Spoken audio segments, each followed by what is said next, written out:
Salam saudara-saudaraku, kembali lagi berjumpa dengan saya Evangelis Eti Sinurat.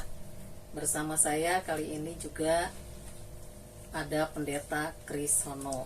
Puji Tuhan. Pada sore hari ini kami akan membahas mengenai kerajaan Allah di muka bumi ini. Kalau kerajaan Allah di surga memang sudah ada sejak kekekalan masa lampau sampai kepada kekekalan yang masa yang akan datang, atau sejak azali sampai ke abadi, ya Pak. Yeah. Di dalam doa Bapa kami di Matius 6 ayat 9 sampai 10 mengatakan, Bapa kami yang di surga, dikuduskanlah namamu, datanglah kerajaanmu, jadilah kehendakmu di bumi seperti di surga. Jadi Allah menghendaki ada kerajaan Allah di bumi ini sama seperti di surga. Amin. Nah sekarang saya mau tanya Pak, Ya, apa ciri-ciri kerajaan Allah itu? kalau dia hadir di muka bumi ya. Ya, hadir Jadi di muka ketika bumi. kerajaan Allah hadir di muka bumi, dia ada ciri-cirinya. Yang pertama yaitu kehadiran Allah, atau ada hadiratnya, dirasakan ya. Hadiratnya itu ada ya. Nah, itu ada tanda-tandanya. Pertama, kalau Allah hadir itu pasti ada tempat kediaman Allah atau disebut bait suci ya. Kemudian yang kedua, kalau Allah hadir itu tentu ada pelayan-pelayan yang melayani Allah, yang biasa disebut dengan imam-imam ya, atau dan imam besar. Kemudian kalau Allah hadir di muka bumi, maka ada firman yang keluar ya. Nggak mungkin Allah berdiam diri ya, seperti patung-patung dia nggak bisa berfirman, tapi Allah itu adalah Allah yang hidup, pasti dia berkata-kata ya melalui nabi-nabinya ya. Kemudian yang keempat itu kalau Allah hadir pasti dia mengadakan pekerjaan atau perbuatan-perbuatan. Di sini perbuatan mujizat-mujizat ya, dan tanda-tanda ajaib. Ya, itulah tanda-tanda kerajaan Allah kalau hadir di muka bumi ya. Ya, puji Tuhan. Nah, sejak kapan Pak kerajaan Allah ini ada di bumi? Ya. Kalau dilihat dari doa yang diajarkan Tuhan Yesus, Allah berkehendak supaya di bumi ini nyata kerajaannya itu tentu sejak Adam, berarti ya begitu Adam ada di bumi ini, Allah berkehendak supaya bumi ini menjadi kerajaannya. Itu ternyata dalam firman yang Allah katakan dalam Kejadian 1 ayat 26. Allah berkata, baiklah kita menjadikan manusia menurut gambar dan rupa kita, supaya mereka berkuasa atas ikan-ikan di laut dan burung-burung di udara dan atas ternak dan atas seluruh bumi. Berkuasa atas seluruh bumi ya, kerajaannya dinyatakan ya. Dan atas segala binatang melata yang merayap di bumi. Amin. Jadi dimulai dari Adam ya Bu ya. Tapi Adam bagaimana Pak? Berhasil atau bagaimana? Nah, ini dia. Adam ternyata gagal ya. Bahkan baru saja mulai dia hidup bersama Hawa, justru dia melanggar, yaitu makan buah yang dilarang oleh Allah ya. Akhirnya dia jatuh dalam dosa, dan Allah tidak bisa melanjutkan atau menyatakan kerajaannya lewat orang berdosa. Nggak mungkin ya. Nah, itulah yang terjadi dengan Adam. Setelah Adam gagal, apa tuh yang Allah lakukan selanjutnya? Nah, puji Tuhan, Allah kita ini Allah yang tidak pernah gagal ya. Manusia boleh gagal, tapi dia Allah yang nggak gagal. Dia lanjutkan lagi rencananya. Dia memilih satu bangsa, yaitu bangsa Israel. Dia pilih bangsa ini. Allah mengadakan perjanjian dengan bangsa Israel supaya kerajaannya dinyatakan melalui bangsa Israel. Itu ada tercatat dalam kitab Keluaran pasal 19 ayat 5 dan 6. Allah berfirman demikian, jadi sekarang jika kamu, yaitu bangsa Israel, sungguh-sungguh mendengarkan firman-Ku dan berpegang pada perjanjian-Ku, maka kamu akan menjadi harta kesayangan-Ku sendiri dari antara segala bangsa, sebab Aku yang mempunyai seluruh bumi. Selanjutnya Allah berkata, kamu akan menjadi bagiku kerajaan imam dan bangsa yang kudus. Inilah semua yang firman yang harus kau katakan kepada orang Israel. Nah, itu perjanjiannya Bu ya. Allah sudah mengatakan kepada bangsa Israel ya. Kemudian nih Allah meneguhkan ya, sama seperti orang-orang pada zaman ini, kalau sebuah perjanjian itu harus ada pengikat ya, biasa meterai. Nah, Allah pada waktu itu pun mengadakan meterainya. Meterainya adalah darah. Seperti dicatat dalam Keluaran pasal 24 ayat yang ke-8. Dikatakan demikian. Kemudian Musa mengambil darah itu dan menyiramkannya kepada bangsa itu, bangsa Israel, serta berkata, inilah darah perjanjian yang diadakan Tuhan dengan kamu berdasarkan segala firman ini. Nah, itulah meterai yang diberikan, Bu, ya, kepada Israel. Nah, setelah ada perjanjian pakai materai, nah apa yang dilakukan oleh bangsa Israel, ciri-ciri dia sebagai kerajaan Allah? Ya, sejak perjanjian itu dibuat, kesepakatan itu dibuat, dinyatakanlah kerajaan Israel, mulai dinyatakan kerajaan Allah atas Israel. Itu ditandai dengan pertama, di Israel itu dibangun tempat kediaman Allah yang disebut Bait Allah, ya. Allah hadir di sana, betul-betul adalah hadir, ya, bukan hanya bait yang kosong, tapi ada kehadiran Allah di sana, ya. Itu awan itu bisa memenuhi tempat itu, ya, itu hadirat Allah begitu nyata. Kalau ada orang itu bisa nggak tahan ada di sana, ya. Bahkan kalau orang sembarangan, orang dosa datang, dia akan mati. Kemudian yang kedua, di sana Israel memiliki imam besar dan imam-imam. Pada waktu yang pertama adalah Imam Harun, ya, dan anak-anaknya diangkat menjadi imam-imam. Merekalah yang melayani Allah di tempat kudus itu. Kemudian Allah juga berfirman, berkata, itu sebabnya di Israel diangkat nabi-nabi. Melalui nabi-nabi inilah Allah menjadi nabi-nabi ini menjadi penyambung lidah bagi Allah untuk menyatakan firman-Nya kepada orang-orang Israel, ya. Dan Nabi Musa di yang pertama, bahkan setelah Nabi Musa itu ada nabi-nabi terus yang lain-lainnya, ya. Kurang lebih 25, ya, paling tidak, ya, itu ada 25 pada zaman Israel itu, ya, yang diangkat sebagai nabi. Nah, melalui nabi ini Allah bukan saja berfirman, tapi Allah juga mengadakan perbuatan-perbuatan mujizatnya, ya. Kita tahu kisahnya tentang Musa, ya, bagaimana Tuhan menulahi bangsa Mesir lewat Musa, ya, dengan 10 perbuatan yang ajaib. Lalu lewat Nabi Musa juga membelah laut merah. Bayangkan, ini pekerjaan yang luar biasa besar, ajaib, ya. Ya, lalu bangsa Israel ini selama di padang gurun 40 tahun, ya, lamanya, ya. Itu ajaib. Mereka tiap hari diberi makan dari langit, dari sorga, ya. Lalu bangsa Israel ini disertai dengan hadirat Allah dalam bentuk tiang awan dan tiang api, ya, ada di sana juga, ya. Itu luar biasa sekali, ya.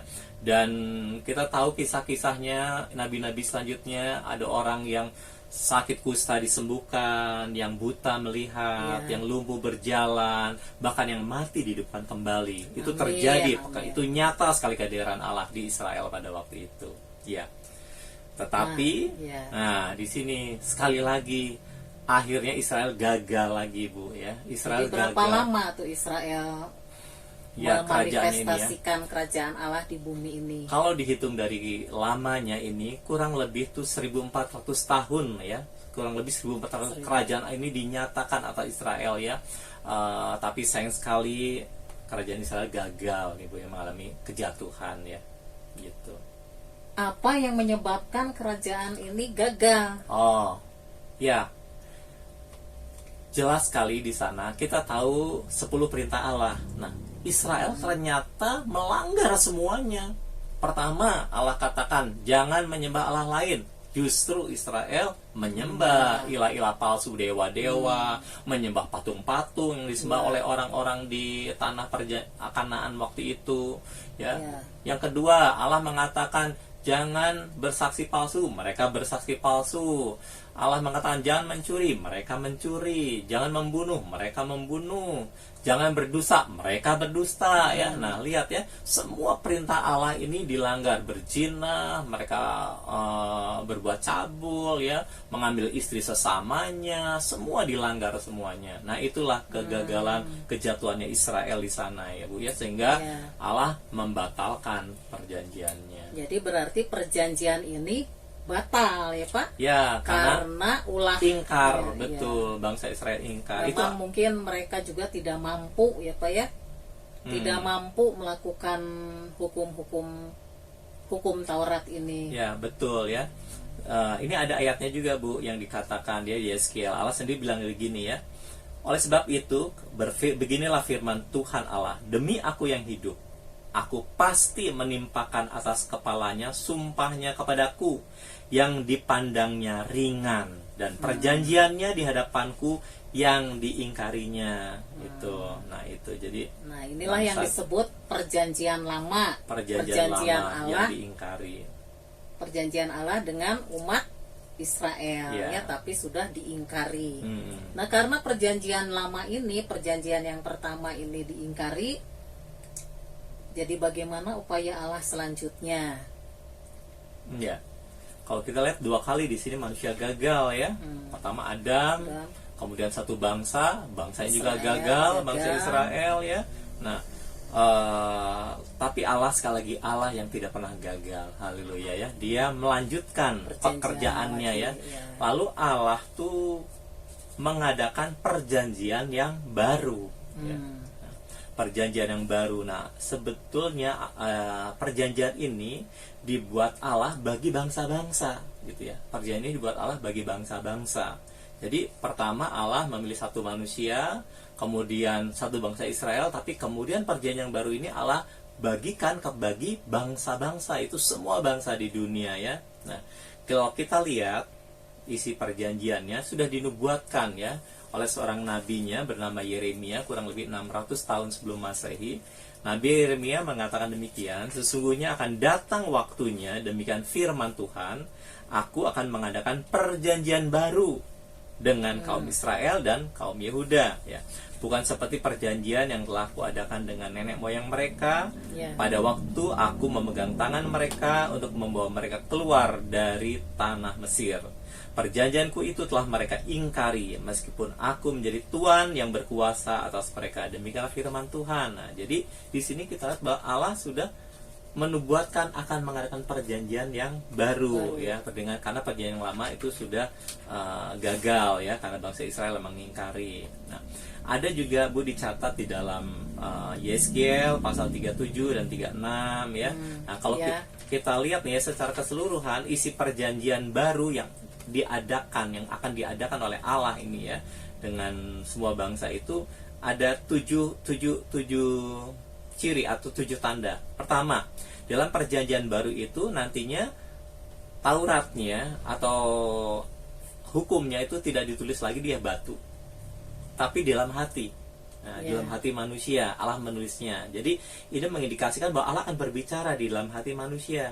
Yang kedua, itu manusia akan mengenal Allah, dikatakan dengan perjanjian itu manusia jadi mengenal. Ini bicara tentang akan mengalami perjumpaan pribadi dengan Allah. Orang-orang dalam perjanjian baru itu akan mengenal ya. Kalau nggak berjumpa kan nggak bisa mengenal ya. Jadi kalau mengenal berarti akan mengalami perjumpaan secara pribadi dengan Allah. Yang ketiga, itu Allah akan memberikan pengampunan kekal. Ini luar biasa, pengampunan kekal. Allah berkata dia tidak akan mengingat lagi dosa-dosa manusia, atau dengan bahasa sekarang dia akan memberi amnesti ya. Atas segala dosa manusia itu akan mendapat amnesti, pengampunan ya. Kita tahu amnesti adalah berasal dari kata bahasa Latin amnesia, artinya dilupakan, betul-betul Allah melupakan dosa manusia. Amin. Ya, kemudian yang keempat itu Allah mengadakan perjanjian baru, itu adalah perjanjian damai. Mengapa? Karena semua orang karena berdosa sudah menjadi musuh Allah. Jadi manusia bermusuhan dengan Allah. Lalu Allah lewat perjanjian baru itu mengadakan perdamaian. Ya. Orang-orang yang masuk dalam perjanjian Allah ini mengalami damai dan sejahtera. Dia tidak takut lagi waktu datang ke hadapan Allah. Dia tidak takut lagi hukuman Allah. Kenapa? Karena dia sudah didamaikan. Ya. Kemudian yang kelima itu ya, ditulis di sana jangka waktunya. Perjanjian ini ternyata bukan sementara, tapi perjanjian yang kekal ya, yang kekal. Jadi perjanjian ini mengindikasikan bahwa perjanjian ini tidak bisa diubah lagi selama-lamanya. Luar biasa. Yang keenam, Allah lewat perjanjian ini Allah berjanji memberkati bangsa-bangsa ya, dengan hak-hak kerajaan Allah ya, akan dipanggil menjadi imam-imam dan raja-raja, akan dikaruniakan rohnya, bahkan roh Allah ada ya di dalam batin manusia, dibagi-bagikan kepada manusia yang masuk dalam perjanjian ini. Yang ketujuh, dalam perjanjian baru ini Allah juga akan mendirikan bait Allah yang kekal di tengah-tengah manusia. Wah, itu luar biasa sekali ya. Nah, itu janji isi perjanjian itu. Nah, sekarang ini Bu yang penting ya. Nah, Allah Allah akan mengaruniakan semuanya itu. Semua akan dikaruniakan kepada bangsa-bangsa. Tetapi ada harga yang harus dibayar. Ada syarat yang diminta oleh Allah ya. Syaratnya itu hanya satu ya, yaitu Allah meminta atau meminta korban yang tidak bercacat. Allah meminta korban yang suci ya, yang sempurna dan yang kekal. Nah, ini yang diminta oleh Allah ya. Nah, dan kita tahu bahwa korban darah ini ya, itu hanya ada satu-satunya ya. Di sorga tidak ada, di dunia orang mati tidak ada, di dunia orang hidup juga tidak ada. Kenapa? Karena semua orang hidup ada darah, tapi darahnya sudah najis ya, sudah berdosa. Nah, jadi di mana mencari darah yang suci ini? Di mana mencari darah yang sempurna? Di mana mencari orang yang tidak ada dosanya? Tidak ketemu di bumi, di atas bumi dan di surga. Akhirnya Allah berinisiatif, Bu. Dia turun menjadi manusia ya. Nah, namanya Yesus Kristus ya. Yesus Kristus ini ada manusia yang spesial. Dia tidak dilahirkan dari hubungan laki-laki dan perempuan ya. Firman Tuhan mengatakan bahwa dia dikatakan dialah firman Allah yang menjadi manusia. Dia memang betul-betul manusia, tapi dia adalah Allah yang kekal gitu ya. Nah, ini yang menyebabkan Yesus itu kekal. Begitu beda dengan manusia biasa. Itu di sini sebabnya tadi Allah bisa mengadakan perjanjian yang kekal ya. Nggak mungkin diadakan dengan manusia yang sementara, tapi harus diadakan dengan manusia yang kekal, yaitu Yesus. Yang kedua, tidak ada, hanya Yesuslah satu-satunya manusia yang tidak pernah berbuat dosa. Dia suci di seluruh dunia dari awal sampai akhir ya, di atas segala bangsa tidak ada yang tidak pernah berbuat dosa ya. Semua manusia sudah jatuh dalam dosa. Betul. Hanya satu manusia ini ya, itu nama Yesus ya. Kenapa? Karena dia datang dari sorga. Jadi dia memang tidak bisa berbuat dosa gitu, Bu. Jadi inilah jalannya Allah. Jadi lewat darah yang akan dipersembahkan oleh Yesus lah, harga itu dibayar kepada Allah. Itu sebabnya, Bu ya, kenapa Yesus itu datang ke dunia. Dia harus naik ke atas salib, ke atas gunung Golgota. Dia harus disalibkan dan harus tertumpah darahnya di sana. Ini nyawanya lah yang dipakai Yesus untuk membayar harga yang dituntut Allah, supaya berkat Allah itu turun kepada semua bangsa. Begitu, Ibu. Jadi perjanjian yang baru itu singkatnya, ya, Yesus menyerahkan nyawanya sebagai tebusan untuk bangsa-bangsa, gitu ya. Betul. Dan jadi materainya itu darah Yesus. Darahnya sendiri menjadi materai perjanjian. Darahnya sendiri sebagai materai perjanjian. Jadi perjanjiannya kekal karena darahnya juga kekal. Ya. Di Ibrani pasal 9 ayat 15 itu dicatat ya, Bu, di sana ditegaskan kembali pasal 9 ayat 15, karena ia, yaitu Yesus ya, karena itu Yesus adalah pengantara dari suatu perjanjian yang baru. Dialah pengantaranya gitu ya, supaya mereka yang telah terpanggil dapat menerima bagian kekal yang dijanjikan, sebab ia telah mati untuk menebus pelanggaran-pelanggaran yang telah dilakukan selama perjanjian yang pertama. Nah, ini jadi di sini dinyatakan Yesus itu menyerahkan hidupnya supaya orang-orang ini bisa mendapat bagian yang kekal yang tadi dijanjikan oleh Allah dalam perjanjian yang baru. Jadi Yesus inilah yang membayar harganya, begitu. Menjadi umat kerajaan Allah ya. Nah, jadi berarti sekarang ini kerajaan Allah di muka bumi ini adalah orang-orang yang sudah ditebus oleh darah Yesus ini ya, Pak ya. Betul sekali. Itu sebabnya waktu Yesus di dunia ini dia memberitakan Injil kerajaan Allah, Ibu ya. Dia memberitakan Injil kerajaan Allah. Di dalam Matius pasal 9 ayat 35 dikatakan, demikianlah Yesus berkeliling ke semua kota dan desa, yang mengajar dalam rumah-rumah ibadat dan memberitakan Injil kerajaan sorga, serta melenyapkan segala penyakit dan kelemahan. Nah, kita lihat di sini kemana-mana Yesus memberitakan Injil Kerajaan Sorga. Bahkan setelah itu dia berfirman kepada murid-muridnya untuk memberitakan Injil ini ke seluruh dunia, ya. Ke segala zaman, kepada semua orang, kepada segala bangsa sampai ke ujung bumi, supaya kepada semua orang itu diberi kesempatan untuk mengambil bagian dalam perjanjiannya ini, yaitu menjadi umat kerajaannya itu. Jadi dikasih kesempatan. Firman-Nya begini, siapa yang percaya dia tidak akan binasa, melainkan beroleh hidup yang kekal. Itu dikatakan di Yohanes pasal 3 ayat 16. Karena begitu besar kasih Allah akan dunia ini, ya. Allah mengasihi semua orang, Allah mengasihi setiap bangsa, ya.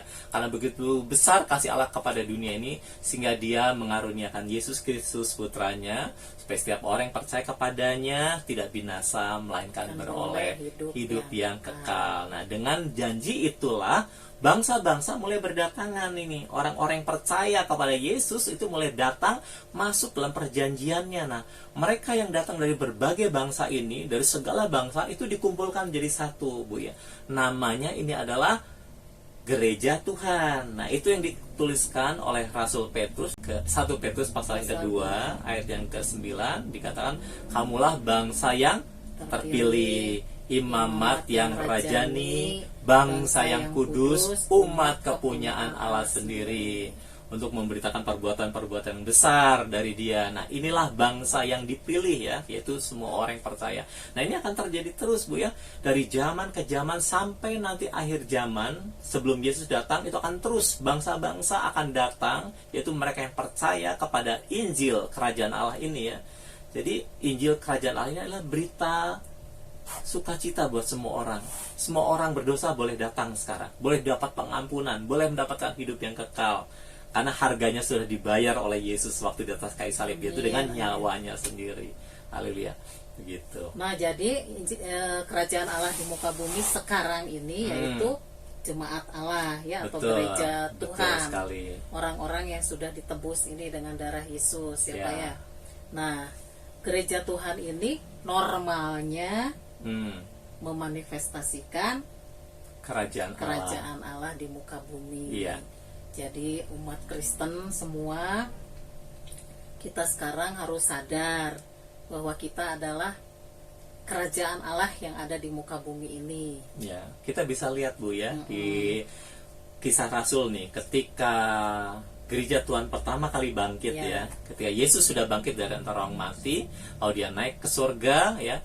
Setelah 10 hari kemudian itu turun Roh Kudus, ya, memenuhi orang-orang yang percaya yang ada pada waktu itu, ya. Nah, itulah pertama kali gereja lahir. Disitulah pertama kali kerajaan Allah dinyatakan oleh gerejanya. Amin. Dan itu nyata sekali, Bu, kehadiran Allah di sana. Allah betul hadir, nyata sekali, ya.